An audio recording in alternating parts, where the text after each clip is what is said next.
Investing के लिए गोल आधारित अप्रोच। क्या आज तक कभी किसी ने मेजरिंग टेप से अपने सपनों को नापने की कोशिश की है? कभी नहीं। सपने बड़े भी हो सकते हैं और अजीब भी, क्योंकि जरूरी नहीं कि हर सपने का कोई एक्सप्लेनेशन हो। जैसे इस मुंबई के लड़के की तरह, जिसका सपना था आर्कटिक में एक खूबसूरत इग्लू खरीदने का। अजीब है ना? लेकिन प्रॉब्लम ये नहीं थी। प्रॉब्लम ये थी कि उसने अपने सपने को सच करने के बारे में सोचा ही नहीं, क्योंकि उसे लगा कि वो पहुंच से दूर है और फाइनेंशियली अनअचीवेबल है। सच ये है, उसे पता ही नहीं था कि उसका सपना कितना महंगा पड़ेगा। सिर्फ अनुमान लगाया कि वो अनअचीवेबल है और सपने को मार दिया। पर लोग अपने सपनों का गला क्यों घोटते हैं? आपके भी सपने हैं, एक हाउस का, कार का, या उतना ही अजीब जितना एक इग्लू बनाना, और आप उन्हें साकार भी करना चाहते हैं, है ना? No problem. वक्त आ गया है इन सपनों को उन गोल्स में बदलने का जिन्हें पाना मुमकिन है। ये सपने गोल्स तभी बन सकते हैं जब इनके साथ एक मॉनेटरी वैल्यू और टाइम फ्रेम जोड़ दिया जाए, और इन गोल्स को पाना और भी आसान हो जाता है जब एक सॉलिड फाइनेंशियल प्लान की मदद से रोड मैप मिल जाए। कुल मिलाकर फाइनेंशियल प्लानिंग के लिए ये गोल बेस्ड अप्रोच ही modern day personal investment management का मुख्य आधार है। और इन गोल्स के लिए एक ही शब्द है, स्मार्ट। स्मार्ट शब्द की मदद से एक इन्वेस्टर के फाइनेंशियल गोल्स को वेल प्लान किया जा सकता है। उस लड़के और उसके इग्लू को ही ले लीजिए। जरा देखें कि उसका सपना अचीवेबल था भी या नहीं। ये लड़का 15 लाख पर एनम कमाता है टैक्सेस कटने के बाद, और वो बचत में माहिर है, इसलिए उसके पास पहले से एक खासी रकम जमा है। थोड़ी सी रिसर्च से वो ये जान सकता है कि आर्कटिक में इग्लू खरीदना महंगा नहीं होता। आजकल उसकी कीमत है 50 लाख, कुछ ऊपर या नीचे।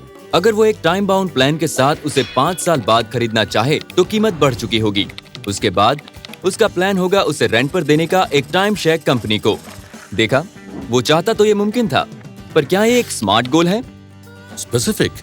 जी हाँ, क्योंकि एसेट खरीदने के लिए उसके गोल का अमाउंट स्पेसिफिक है। अच्छी प्लानिंग के लिए गोल की मॉनेटरी वैल्यू रखना बेहद इंपॉर्टेंट है। मेजरेबल? जी हाँ, टुकड़ों में देखें या एक मुश्त, एक सर्टेन सम के लिए काम करना डेफिनेटली मेजरेबल है। अचीवेबल? एक बार फिर हाँ, उसके हाथ में 30 लाख पहले से हैं। उसके अपने फंड्स अगर कम भी पड़ गए तो उस शॉर्टफॉल को हाउसिंग लोन्स पूरा कर देंगे। रियलिस्टिक? जी हाँ, कई इन्वेस्टर्स अपना खुद का वेकेशन होम चाहते हैं और उसे एक टाइम शेयर हॉलिडे कंपनी को रेंट पर चढ़ाकर वो उस लोन की EMI पेमेंट्स को सब्सिडाइज कर सकते हैं जिससे उन्होंने इग्लू खरीदा है। आखिर में टाइम बाउंड। एक और हाँ, अगर उसने गोल के लिए 5 साल का वक्त लिया है तो उसे अपने टाइम फ्रेम के भीतर किए गए सोचे समझे इन्वेस्टमेंट प्लान का फायदा मिलेगा। यानी उसका सपना पहुंच से दूर कतई नहीं था। मतलब सपने चाहे बड़े हो या अजीब, उन्हें पाना नामुमकिन नहीं है। आपको सिर्फ प्लान से चिपके रहना है और सुझाए गए इन्वेस्टमेंट रूट को फॉलो करना है।